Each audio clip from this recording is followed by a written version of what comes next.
Bonjour et bienvenue, moi c'est Trésor Kasereka. Aujourd'hui nous allons continuer la leçon que nous avions introduite la fois passée où nous voulions expliquer comment l'argent circule dans le monde, dans un pays. Nous avions dit que nous devons cesser de nous lamenter, de dire que telle personne a volé, telle personne a fait ceci, telle personne n'a pas fait ceci. Non. Mais nous devons comprendre les systèmes dans lesquels nous vivons. Je vous ai montré que en RDC, nous avons des ONG internationales, les Nations Unies, la MONUSCO, les entreprises publiques et privées, l'État, l'Église, les secteurs formels et informels. Tous ceux-ci ont des projets. Et comme ils ont des projets, nous avions pris l'exemple des projets d'agriculture où dans ces projets, nous aurons besoin de des motos âgées. Actuellement, nous avons aussi des motos Haojang, mais un moto nous aurons besoin de 6 motos qui vont nous coûter $3000, ce qui fera $18000. Nous avons un Land Cruiser qui est de $50000. Nous aurons des qui va nous coûter $100000. Nous aurons besoin de camionnettes D qui coûtent 60 000, qui va nous donner $120 000. Nous aurons besoin de tracteurs qui coûtent $30 000. Des tracteurs, ça va nous donner $60. En réfléchissant, vous allez comprendre que lorsqu'on va décaisser l'argent, si ce sera la MONUSCO, si ce sera une entreprise, si ça sera l'État, si ce sera une église, une grande partie de cet argent ira en Chine et au Japon parce que ce sont des matériels que nous utilisons souvent. Ça, ce sont des matériels qui sont utiles. Mais aussi, nous aurons besoin de matériel de vulgarisation. Quand nous aurons besoin de salopettes, 50 salopettes, et un salopette coûte $15. $15, si vous les multipliez par 50, ça sera $750. Et est-ce qu'ici en RDC, nous connaissons une maison qui font des salopettes?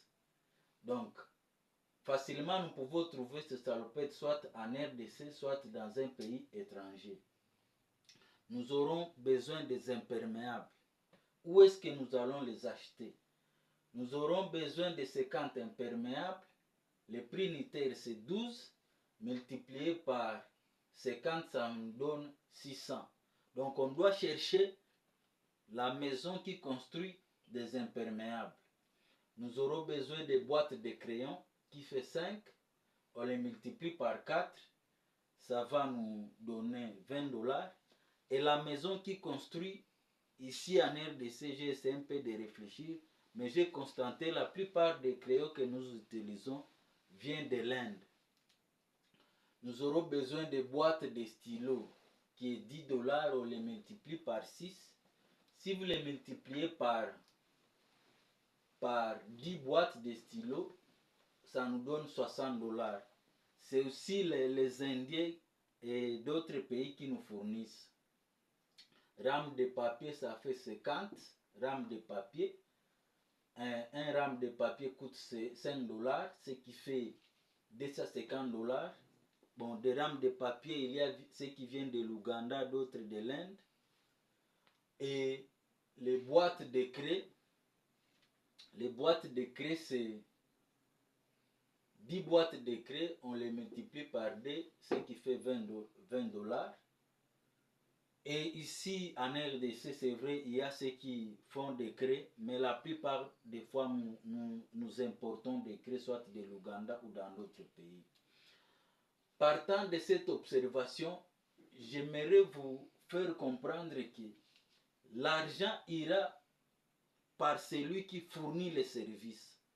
Donc, la même année, dans chaque année, il y a des projets qui sont là où on injecte de l'argent. Mais il faut être parmi la personne où l'argent va passer, sera canalisé. Sinon, chaque année, nous allons chaque fois nous lamenter, parce qu'on n'a pas de services que nous offrons qui peuvent attirer de l'argent vers nous. Ici, nous avons des coûts de matériel expérimental. Nous aurons besoin de 100 houes. Et un houe coûte 4 $. Lorsqu'on les multiplie, ça nous donne 400 $. Je ne sais pas si en RDC nous construisons des houes, mais vous allez comprendre que peut-être des houes aussi viennent de la Chine. Nous aurons besoin de machettes. La machette coûte 3 $. Et lorsqu'on les multiplie par 100, ça nous donne 300 $. Est-ce que nous fabriquons des machettes? Nous avons besoin de râteaux. Un râteau coûte 5 $ x 30, ça nous donne 150.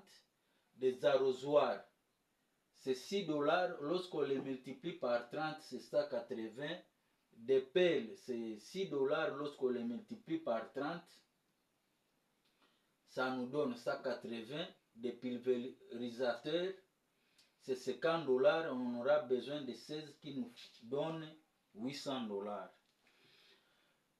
Ici aussi, ceux qui font des pulvérisateurs, la plupart des gens, ce sont des Chinois.